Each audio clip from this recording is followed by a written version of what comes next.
गांव के किनारे एक पुराना शमशान घाट था। दिन में वो एक नॉर्मल जगह लगता था, लेकिन रात होते ही माहौल बदल जाता। लोकल लोग कहते थे कि वहां रात को अजीब अजीब आवाजें, परछाइयां और रोशनी दिखाई देती थी। इसलिए कोई भी सूरज ढलने के बाद शमशान घाट के पास नहीं जाता था। सुहानी एक कॉलेज की लड़की थी जो जर्नलिज्म पढ़ती थी। उसे हमेशा हॉरर कहानियों और पैरानॉर्मल रिसर्च का शौक था। उसका सपना था कि वो एक डॉक्यूमेंट्री बनाए जो सच और अफवाह के बीच का फर्क सबको दिखाए। उसने डिसाइड किया कि इस बार वो शमशान घाट पर जाएगी और सब कुछ अपने कैमरा में रिकॉर्ड करेगी। दोस्तों ने मना किया, लेकिन उसने कहा, और अगर ये सिर्फ अफवाह है तो लोगों का डर खत्म करना जरूरी है।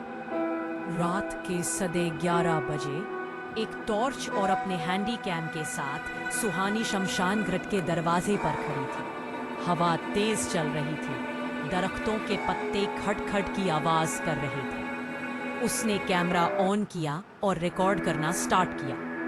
अंदर घुसने के बाद उसे एक अजीब खुशबू आई, जैसे जले हुए लकड़ी, फूल और कुछ और जो समझ में नहीं आ रहा था।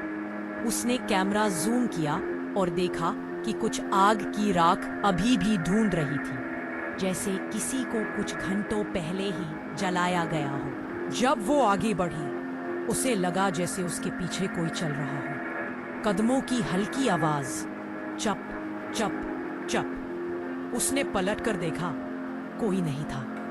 लेकिन जब उसने अपने कैमरा का फुटेज चेक किया तो उसमें एक काली परछाई चलती हुई क्लियरली दिख रही थी। डर के बावजूद उसने रिकॉर्ड करते रहना डिसाइड किया। अचानक उसकी टॉर्च बुझ गई। सिर्फ कैमरा की हल्की लाइट थी जो उसके चेहरे पर पड़ रही थी। तभी एक हल्की सी आवाज उसके कान के पास आई, तू आई क्यों है यहाँ? सुहानी का दिल जोर जोर से धड़क रहा था। उसने कहा, कौन है? दिखाओ अपना चेहरा। कैमरा के फ्रेम में धूल के अंदर से एक औरत का चेहरा उभर कर आया।